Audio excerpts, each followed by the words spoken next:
ఈ 75K earn చేసే challenge లో పార్ట్ 1 కంప్లీట్ అయ్యేసరికి నా దగ్గర ఉన్న అమౌంట్ 6,624 రూపాయలు.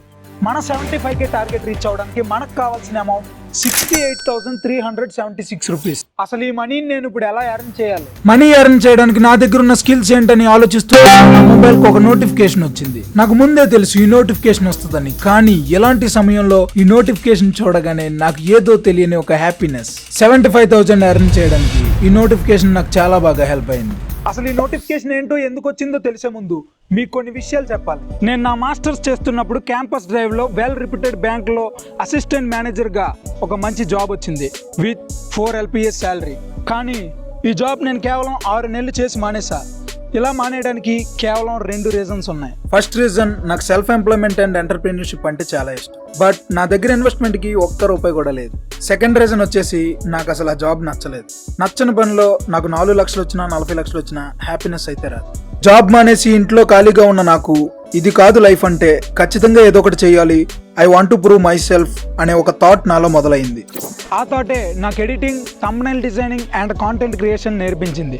This is not my first channel. నాకు ఆల్రెడీ ఒక మానిటైజ్డ్ రోస్టింగ్ ఛానల్ ఉంది. దానికోసం కష్టపడుతున్న క్రమంలో నాకు వచ్చిన ఈ చిన్న ఆలోచన యొక్క రిజల్టే ఈ మా memories YouTube channel.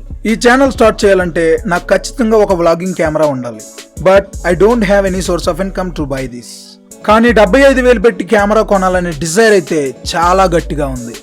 Dzire, consistency and action, ఈ 3 ఉంటే ఖచ్చితంగా ఏదో ఒక రోజు మ్యాజిక్ జరుగుతుంది. నా అవసరం మళ్ళీ నన్ను జాబ్ లో జాయిన్ అయ్యేలా చేసింది. కేవలం జాబ్ ఒకటే కాదు, I have some clients to. ఒక మిడ్ లెవెల్ వీడియో ఎడిటర్ గా ఒక వీడియో ఎడిట్ చేస్తే నాకు వచ్చే ఇన్కమ్ 1000 రూపాయల నుంచి 2000 వరకు. అలాగే ఒక థంబ్నెయిల్ కి 100 రూపీస్.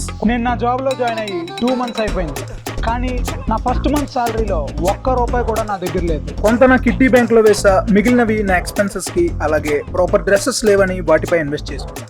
ఇందాక వచ్చిన నోటిఫికేషన్ ఏంటంటే నా శాలరీ క్రెడిట్ అయిపోయిందని నోటిఫికేషన్ వచ్చింది. శాలరీ రాకముందు నా బ్యాంక్ బ్యాలెన్స్ అండ్ శాలరీ వచ్చాక చేంజ్ అయిన నా బ్యాంక్ బ్యాలెన్స్. నేను ఎర్న్ చేయాల్సిన 68,376 రూపాయల్లో నుంచి నా శాలరీ తీసేస్తే ఇంకా మనం ఎర్న్ చేయాల్సిన అమౌంట్ 4,8839 అంటే 48,839 రూపాయలు.